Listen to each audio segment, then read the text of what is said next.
41వ కీర్తన దావీదు చేత రాయబడింది. 13 వచనాలు, చాలా చిన్న కీర్తన. సందర్భం ఏంటంటే 2వ సమూయేలు చాలా తీయకండి, సమయం సరిపోదు. 2వ సమూయేలు 15వ అధ్యాయం 1 నుంచి 16 వచనాల సందర్భం అది. ఎందుకంటే దావీదు ముసలివాడైపోయిన తర్వాత 8వ వచనం చూడండి. 8వ వచనం చూస్తే ఏమనుంది? 8వ వచనంలో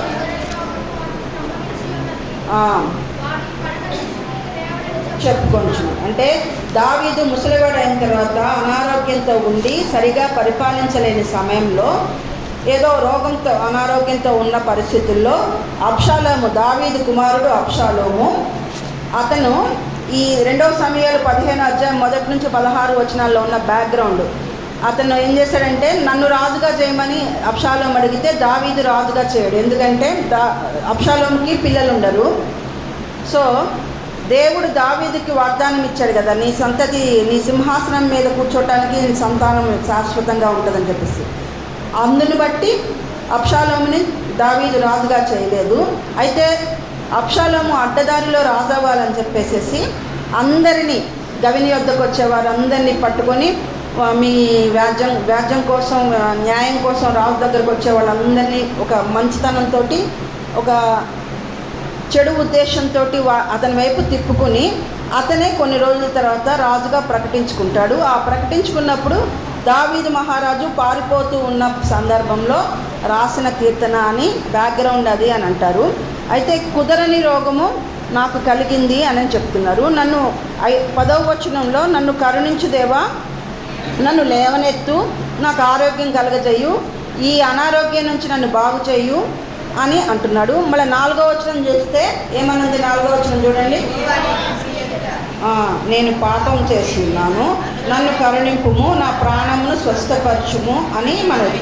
అంటే అనారోగ్యంతో ఉన్న అతను, నేనేమన్నా పాపం చేశానా, ఎందుకు ఈ అనారోగ్యం వచ్చింది నాకు అని తనను తాను పరిశీలించుకుంటున్నాడు. మనకి వచ్చే ప్రతి రోగము పాపం వల్లే వస్తుందని చెప్పలేం, కానీ ఆయా సమయాల్లో కొన్నిసార్లు మనకు అనారోగ్యం వచ్చినప్పుడు మనం చేసిన పాపాల వల్ల రావటానికి అవకాశం ఉంది. కాబట్టి ఏమైనా పాపం చేశామా అని సరి చేసుకోవాలి. మనం కష్టకాలంలో ఉన్నప్పుడు ఫస్ట్ మనం ఏం చేయాలంటే, అది అనారోగ్యమే కానీ శ్రమలే కానీ ఏదైనా కష్టకాలంలో ఉన్నప్పుడు మనం ఫస్ట్ మన ఆత్మీయ పరిస్థితిని చూసుకోవాలి. ఎలా ఉన్నాం, మనం ఎక్కడన్నా పడిపోయామా, మన ఆత్మీయ పరిస్థితి ఎట్లా ఉందని చూసి సరి చేసుకోవాలి. సరి చేసుకున్నప్పుడు దేవుడు ఖచ్చితంగా మన మనవిని ఆలకిస్తాడు. ఈ 41వ కీర్తనని 4 భాగాలుగా చేసుకుంటే 1 నుంచి 4 వచనాలు తీసుకుంటే, అంటే ఎలా ఎలా ఎలా దావీదు రాశాడంటే, నేను ఇతరులను ఎలాగా చూస్తున్నాను, సమగ్రత, ఇంటిగ్రిటీ. ఫస్ట్ 1 నుంచి 4 వచనాల్లో ఇంటిగ్రిటీ అంటే సమగ్రత, సమాన దృష్టి, యథార్థంగా, నీతి నిజాయితీగా అందరినీ చూడాలి అనే ఉద్దేశము.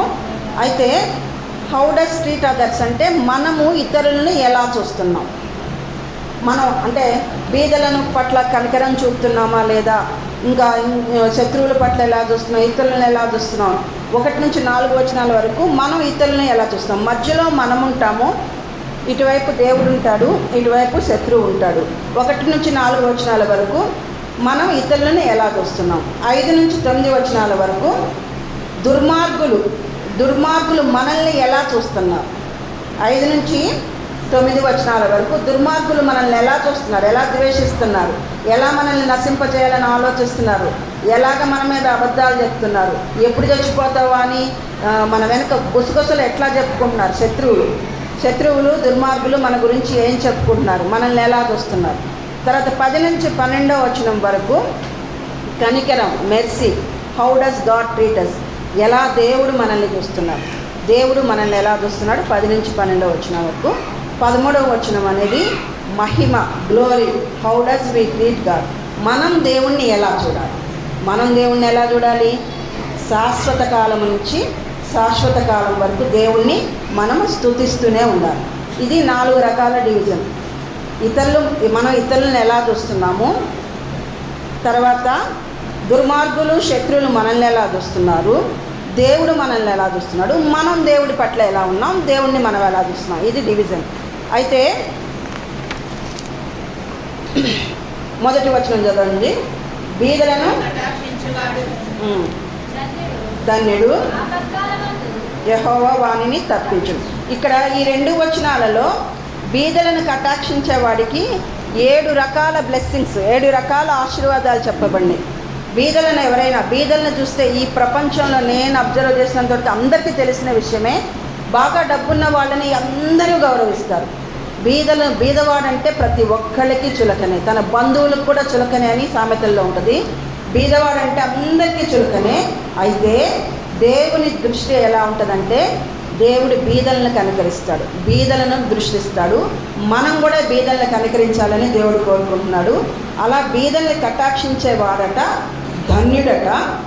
ఆయన అలా కటాక్షించే ఆ ధన్యత పొందుకున్న వ్యక్తిని దేవుడు ఎన్ని రకాల ధన్యతలు ఇస్తాడంటే, మొట్టమొదటిది యెహోవా వానిని తప్పించును. మొదటి వచనంలో ఆపత్కాలం వచ్చినప్పుడు మనం బీదల్ని కనికరించి వాళ్ళ పట్ల కరుణ చూపితే, ఆపత్కాలం మనకొస్తే దేవుడు మనల్ని ఆ ఆపదలన్నిటి నుంచి తప్పిస్తాడు. ఇది మొట్టమొదటిది. రెండవది యెహోవా వానిని కాపాడు. రెండవది ఏంటంటే దేవుడు మనల్ని కాపాడుతాడు. మూడవది బ్రతికించు. మూడవది కాపాడిన తర్వాత బ్రతికిస్తాడు. నాలుగవది భూమి మీద మనల్ని ధన్యులుగా చేస్తాడు. భూమి మీద మనల్ని బ్లెస్ చేస్తాడు, ఆశీర్వదిస్తాడు. అన్యజనుల మధ్య మనల్ని ఆశీర్వదిస్తాడు. ఐదవది వాని శత్రువుల ఇచ్చకు నీవు వానిని అప్పగింపు. ఆరవది రోగశయ్య మీద యెహోవా వానిని ఆదరించును, రోగము కలుగగా నీవే వానిని స్వస్థ. రోగం వచ్చినప్పుడు ఎవరన్నా వచ్చి ఆదరిస్తే మనకి ఎంత ఓదార్పు అనిపిస్తుంది. అలా దేవుడే స్వయంగా వచ్చి ఆదరిస్తాడు, ఆదరించి వదిలేయకుండా స్వస్థపరుస్తాడు. మొత్తం 7 బెనిఫిట్స్. ఆపత్కాలంలో తప్పిస్తాడు, కాపాడుతాడు, బ్రతికిస్తాడు, భూమి మీద ధన్యుడిగా చేస్తాడు, శత్రువుల ఇచ్చక అప్పచెప్పడు, తర్వాత ఆదరిస్తాడు, రోగశయ మీద రోగం కలుగ్గా స్వస్థపరుస్తాడు.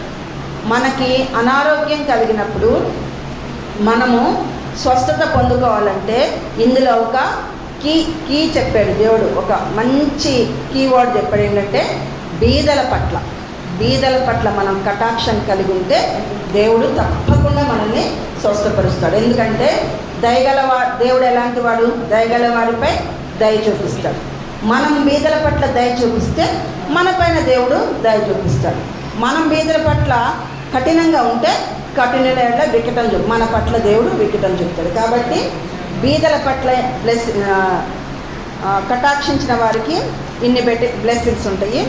అయితే ఈ కీర్తనని మెస్సియానిక్ సామ్ అని కూడా అంటారు. మెస్సియానిక్ సామ్ అంటే అప్పటి పరిస్థితులకి దావీదు కోసం రాసినప్పటికీ ఆ తర్వాత దావీదు యేసుక్రీస్తు కంటే ముందువాడు కాబట్టి ప్రవచనాత్మకంగా యేసుక్రీస్తు కోసం రాయబడిన కీర్తన. యేసుక్రీస్తు కోసం రాయబడిన వచనాలు ఏంటంటే, నేను నమ్ముకొనిన నా విహితుడు నా ఇంట భోజనం చేసిన వాడు నన్ను తన్నుటకై తన మడిమనెత్తెను అని. అంటే ఇది సందర్భం ఏంటంటే అబ్షాలోము దావీదు మహారాజుకి వ్యతిరేకంగా అది ఒక కుట్ర చేసి అతనే రాజుగా చెప్పుకునేటప్పుడు దావీదు దగ్గర అహీతోపేల్ అనే ఒక మినిస్టర్ ఉంటాడు. ఆ అహీతోపేల్ మినిస్టరు దావీదుకి సలహాలు ఇస్తాడు. ఏదైనా సమస్య వచ్చిందనుకోండి, అహీతోపేలు ఇచ్చిన సలహా సాక్షాత్తు దేవుడిచ్చిన సలహాలాగా పనిచేసేదంట. అటువంటి అహీతోపేలు వెళ్ళి దావీదుని ఎదిరించి దావీదుకి వ్యతిరేకంగా కుట్ర చేసిన అబ్షాలోముతో కలిసి అబ్షాలోముకి సలహాలు ఇస్తున్నాడు. అయితే ఎందుకు అలా అహీతోపేలు అబ్షాలోముకి వైపు చేరాడంటే, అహీతోపేలు కుమారుడి పేరు ఎలియాము, అతని కుమార్తె బత్షెబ. అయితే అహీతోపేలు మనవరాలు బత్షెబ భర్త ఊరియా. అయితే ఎలియామేమో యోధుడు యుద్ధంలో, తనతో పాటు ఇంకొక యోధుడైన ఊరియాకి తన కుమార్తెనిచ్చి వివాహం చేస్తే ఆమె సుఖంగా కాపురం చేసుకుంటూ ఉంటే దావీదు ఆమెను తీసుకొని వచ్చి ఆమె కుటుంబ జీవితాన్ని పాడు చేశాడని చెప్పేసి ఈ అహీతోపెల్ అనే అతను బత్షెబాకి తాత కాబట్టి తన మనవరాలి జీవితం పాడు చేశాడని అతను కోపం పెట్టుకొని దావీదు రాజు కాబట్టి ఏమీ చేయలేక ఊరుకొని అవకాశం వచ్చినప్పుడు అబ్షాలోముతో కుట్రలో కలిసి అబ్షాలోముకి సలహాలు ఇస్తున్నాడు. అయితే అప్పుడు సలహాలు ఇచ్చినప్పుడు అహీతోపెలు తర్వాత కూషై అనే ఇంకొక అతను ఉంటాడు, అతను కూడా సలహాలు ఇచ్చి దావీదుని ఎలా చంపాలా అని చెప్పేసి, నన్ను ద్వేషించు వారు 7వ వచనం చూడండి, నన్ను ద్వేషించు వారందరూ కూడి నా మీద గుసగుసలాడుతున్నారు, నశింపచేయవలనని వారు నాకు కీడు చేయనారు, చంపాలని కూడా చూస్తున్నారు. ఎలా చంపాలా అని, దావీదుని ఎలా చంపాలా అని అహీతోపెలు సలహా ఇచ్చాడు. అయితే అబ్షాలోము ఆ సలహా తీసుకోకుండా కూషై అనే ఇంకొకటి సలహా తీసుకుంటాడు. ఆ సలహా తీసుకున్నందుకు అహీతోపెలు ఈగో ఫీల్ అయ్యి ఇంటికి వెళ్ళి 2 సమయాలు 17వ అధ్యాయంలో ఉంటుంది, 13వ వచనంలో ఎక్కడో ఆయన ఉరిపోసుకొని చనిపోయినటువంటి. అయితే ఇది ఏంటంటే దావీదు విషయంలో అహీతోపెలు ఎట్లా కుట్ర చేశాడో యేసుక్రీస్తు విషయంలో కూడాను ఇస్కరియోతు యూదా అలాగే కుట్ర చేశాడు.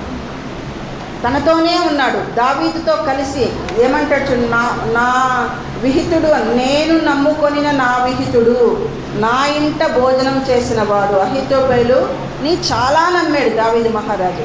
అంత నమ్మిన అహీతోపెలు నన్ను తన్నుటకే తన మడిమనెత్తాను. అంటే అలాగే యేసుక్రీస్తుని కూడా, యేసుక్రీస్తు యోహాను సువార్త 13వ అధ్యాయంలో చెప్తాడు, 18వ వచనంలో అనుకుంటా, అక్కడ యేసుక్రీస్తు నేను నమ్ముకొన్నానే పదం వాడడు, నాతో కలిసి భోజనం చేసిన వాడు అంటాడు. అంటే యేసుక్రీస్తుకి ఇస్కరియోతు యూదాను నమ్ముకోవాల్సిన అవసరం లేదు. దావీదు అహీతోపెలు నమ్ముకున్నాడు, యేసుక్రీస్తుకి ఇస్కరియోతు యూదాను నమ్ముకోవాల్సిన అవసరం లేదు. కానీ కలిసి భోజనం చేసిన వాడు, నాతో కలిసి భోజనం చేసిన వాడు నాకు వ్యతిరేకంగా మడిమనెత్తానని చెప్పేసి యేసుక్రీస్తు కూడా చెప్తున్నాను. అంటే యేసుక్రీస్తు విషయంలో ఇది ప్రవచనాత్మకంగా నెరవేరింది. మెస్సియానిక్ సామ్ అంటే యేసుక్రీస్తు గురించిన ప్రవచనం ఉన్న కీర్తన అని అర్థం. అయితే 10వ వచనంలో యెహోవా నన్ను కరుణించి లేవనెత్తుము, అప్పుడు నేను వారికి ప్రతీకారం. నన్ను కరుణించి లేవనెత్తుము అనే పదంలో లేవనెత్తుము అంటే నన్ను తిరిగి లేపు అంటే పునరుద్ధానం, యేసయ్య పునరుద్ధానానికి సంబంధించి. అయితే ఇస్కరియోతు యూదా ఎట్లాగా యేసుక్రీస్తుని మోసం చేశాడో దావీదుని అహీతోపెలు మోసం చేశాడు. ఇద్దరు కూడా మోసం చేసి గురిపెట్టుకొని చనిపోయారు. అందువల్ల ఇది మెస్సియానిక్ సామ్ అంటే యేసుక్రీస్తుని గురించిన ప్రవచనాత్మక కీర్తన. అయితే దావీదుకు దేవుడి గురించి బాగా తెలుసు. దేవుడు నేను అనారోగ్యంతో ఉన్నా కానీ తప్పకుండా 3 విషయాలు దేవుడు చేస్తాడని దావీదుకు తెలుసు. మొదటిది ఏంటంటే నన్ను స్వస్థపరుస్తాడు దేవుడని దావీదుకు తెలుసు. తిరిగి నా సింహాసనాన్ని నాకు ఇస్తాడని తెలుసు. శత్రువులందరినీ తరిమి కొడతాడని తెలుసు. అనారోగ్యంతో ఉన్న దావీదు పైన అబ్షాలోము కుట్ర చేస్తే అనారోగ్యంతో ఉన్న దావీదు పారిపోతాడు కదా. పారిపోయిన తర్వాత దావీదుకి తన దేవుడు తనకేం చేయగలని నమ్మకం అంటే ఏమనుందంటే 12వ వచనం, నా యథార్థతను బట్టి 11:12 నా శత్రువు నా మీద ఉల్లసింపక ఎదుట చూడగా నేను నీకు ఇష్టడనని తెలియలేను. అబ్షాలోము తరుముతున్నప్పుడు పారిపోయేటప్పుడు 2వ సమయాల్లో ఒక మాట అంటాడు. మందసం తీసుకొని వాళ్ళందరూ వచ్చినప్పుడు ఏమంటాడంటే ఒకవేళ దేవుడికి నేను ఇష్టడుగా ఉంటే దేవుడు నన్ను తిరిగి తీసుకొని వస్తాడు, ఒకవేళ ఇష్టడు కాకపోతే నేను ఇలాగే ఇదైపోతాను, ఇంత దేవుని చిత్తం అని చెప్పి దావీదు అంటాడు. అట్లా ఈ వచనంలో ఏం చెప్తున్నానంటే నేను నీకు ఇష్టడని తెలియదు. ఎప్పుడు తెలియనాయను? నా శత్రువులంతా నా మీద ఉల్లసింపబెట్టారు. నా శత్రువులందరినీ నువ్వు వెళ్ళగొట్టేసావు. నా శత్రువులు నా మీద వాళ్ళు ఫస్ట్ ఏం చేస్తున్నారు? శత్రువులు చెడ్డ మాటలు, 5వ వచనంలో చెడ్డ మాటలు పలుకుతున్నారు. వాడు ఎప్పుడు చస్తాడా అని అంటున్నారు. వాడి పేరు ఎప్పుడు మాసిపోతుందని చెప్పుకుంటున్నారు. వారి మీద గుసగుసలాడుతున్నారు. ఆ గుసగుసలాడుతున్న శత్రువుల్ని దేవుడు వాళ్ళని ఉల్లసింపక అంటే అలా ఆయన మీద కుట్రలు చేసిన శత్రువులందరినీ దేవుడు తరిమి కొట్టేసి దావీదు మీద సంతోషించలేకుండా చేశాడు. దానిని బట్టి దావీదు దేవా నేను నీకు ఇష్టుడిని కదా అని చెప్పేసి దేవుని నాకు తెలిసిందని దేవుని స్తుతిస్తున్నాడు. నా యథార్థతను బట్టి నీవు నన్ను ఉద్ధరించుచున్నావు, నీ సన్నిధిని నిత్యము నన్ను నిలవు.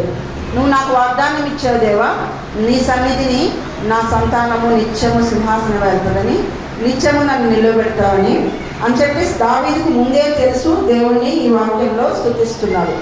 స్వస్థత చేస్తాడని దేవుణ్ణి స్తుతిస్తున్నాడు. శత్రువుల్ని తరిమి కొడతాడని, సింహాసనం ఇస్తాడని దేవుని యందు నమ్మిక ఇచ్చాడు దావీదు. మేలుకొని నీ ముఖ దర్శనం చేస్తాను, నిత్యత్వంలో నీతో ఉంటాను అని చెప్పేసి దావీదు వేరే కీర్తనలు అంటుంటాడు. ఈ ఆఖరి వచనం ఏంటంటే, ఆఖరి వచనం మహిమ. మహిమ అంటే దేవుణ్ణి మనం ఎలా స్తుతిస్తున్నాము. ఇశ్రాయేలు దేవుడైన యెహోవా శాశ్వత కాలం నుండి శాశ్వత కాలం వరకు స్తుతింపబడ్డా. అంటే కాలమే లేనప్పటి నుంచి దేవుడు ఉన్నాడు. కాలం ఆ తర్వాత మళ్ళీ రెండవ రాకడ వచ్చి అన్నీ అయిపోయిన తర్వాత మళ్ళీ కాలం ముగిసిపోతుంది. మనం జీవిస్తున్న ఈ టైంలోనే కాలం ఉంది. దేవుడు ఆది కాండానికి ముందు నుంచి కాలం లేదు. ఆ తర్వాత దేవుడు మొత్తం ఈ సాతానుని ఇవన్నీ ఆయన ప్రణాళిక అంతా అయిపోయినంత మళ్ళీ శాశ్వత కాలం మొదలవుతుంది. ఆ శాశ్వత కాలం ఎంతో మనకు తెలియదు. ఆ శాశ్వత కాలం నుంచి తర్వాత రాబో శాశ్వత కాలం వరకు దేవుడు స్తుతింపబడుగాక. ఈ వచనాన్ని శాస్త్రి అయిన ఎజ్రా యాడ్ చేశాడంట. దావీదైతే రాయలేదు, కానీ శాస్త్రి అయిన ఎజ్రా ఈ కీర్తనలన్నీ సంకలనం చేస్తున్నప్పుడు మీరు ఈ 41 కీర్తన అయిపోయిన వెంటనే ద్వితీయ స్కందము అని ఉంటుంది. కీర్తనలు 150 కీర్తనలు 5 భాగాలుగా 5 స్కందాలుగా చేశారు. ఒక్కొక్క స్కందంలో కొన్ని కీర్తనలు ఉంటాయి. ఈ 41 కీర్తన తర్వాత మొదటి స్కందం అయిపోయింది.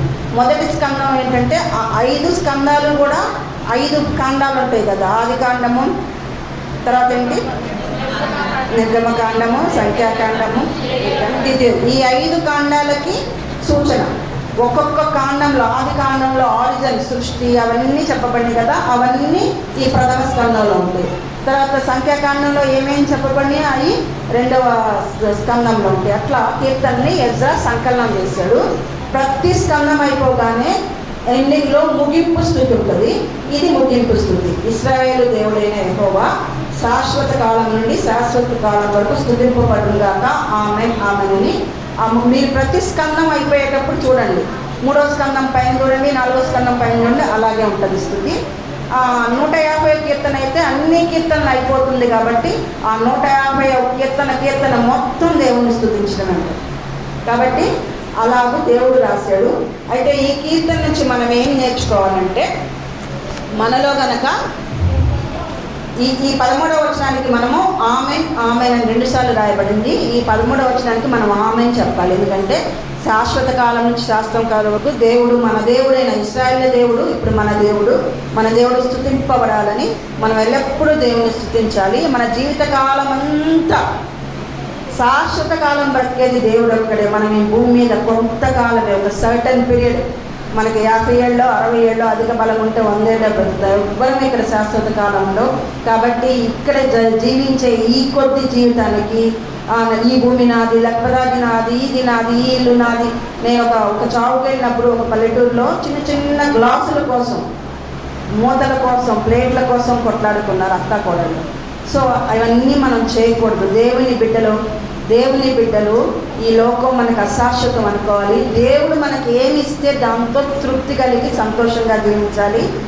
మనం అలాగని పని చేయకుండా ఉండకూడదు, పని చేస్తూ ఉండాలి, సంపాదించుకోవడానికి ప్రయత్నించాలి. కానీ ప్రతిదీ ఇది శాశ్వతం, ఇటర్నల్ లైఫ్, శాశ్వతమైన పరలోకం మనకుందనే దృష్టితో, పరలోకానికి ప్రయాణం చేస్తున్న దృష్టితో సాగిపోవాలి. ఈ కీర్తన ద్వారా మనం ఏం నేర్చుకోవాలంటే, మనం యథార్థంగా ఉంటే దేవుడు ఎల్లప్పుడూ మన వింటాడు. ఎల్లప్పుడూ రోగశయ్య మీద ఉన్న విని మనల్ని స్వస్థపరుస్తాడు. అనారోగ్యంతో ఉన్న, కష్టంలో ఉన్న, శ్రమలో ఉన్న దేవుడు మనల్ని ఎందుకు వింటాడు తెలుసా? మన కోసం, మన మీద గొప్పవాళ్ళం, మన మీద భక్తి పనిలో ప్రార్థన చేస్తున్నాం, భక్తిగా ఉన్నామని కాదు, కానీ ఆయన నామఘనత కొరకు, అన్ని జనుల మధ్య ఆయన నామఘనత కొరకు ఆయన మన మనవులు తప్పకుండా వింటాడు. ఈ కీర్తన ద్వారా మనం 2 నేర్చుకోవాలి. ఒకటి ఏంటంటే, యథార్థంగా ఉంటే కూడా దేవుడు మన వింటాడు. మొట్టమొదటి నేర్చుకోవాల్సింది ఏంటంటే, మనం బీదలను కటాక్షించాలి. బీదలను కటాక్షించిన వారిని దేవుడు స్వస్థపరుస్తాడు, 7 రకాలుగా ఆశీర్వదిస్తాడు. మన ప్రార్థనలు ఆయన ఆలకిస్తాడు. రెండవది, యథార్థంగా జీవించాలి. వేషధారణ అనేది ఉండకూడదు. వేషధారణ అంటే మనుషులు చూస్తున్నప్పుడు ఒకలాగా, లేనప్పుడు ఒకలాగా, చర్చిలో ఒకలాగా, ఇంట్లో ఒకలాగా, ఆఫీస్లో ఒకలాగా, బయట అట్లా ఉండకూడదు. వేషధారణ లేకుండా నిజాయితీగా, నిబద్ధతగా మనం ఏమున్నామో అదే కనిపించేటట్లుగా యథార్థంగా, నిజాయితీగా, నిష్ఠతో జీవించిన వాళ్ళని, బీదలను కనికరించిన వారి ప్రార్థన దేవుడు ఆలకించి వారికి కావలసినవన్నీ అనుగ్రహిస్తాడు. ఈ కీర్తన ధన్యతతో మొదలుపెట్టి స్తుతితో ముగించబడింది. మొదటి వచనం ధన్యుడు అని ఉంది కదా, బీదలను కటాక్షించేవాడు ధన్యుడు అని మొదలుపెట్టి ఇశ్రాయేలు దేవుడైన యెహోవా శాశ్వత కాలం నుంచి శాశ్వత కాలం వరకు స్తుతింపబడునుగా కానీ స్తుతితో ముగించబడింది. దేవుడిని స్తుతించే వాళ్ళని దేవుడు తప్పకుండా ధన్యులుగా ఆశీర్వదిస్తాడు. దేవుడు అలాగనే మనల్ని అందరినీ ఆశీర్వదించును గాక. ఆమేన్.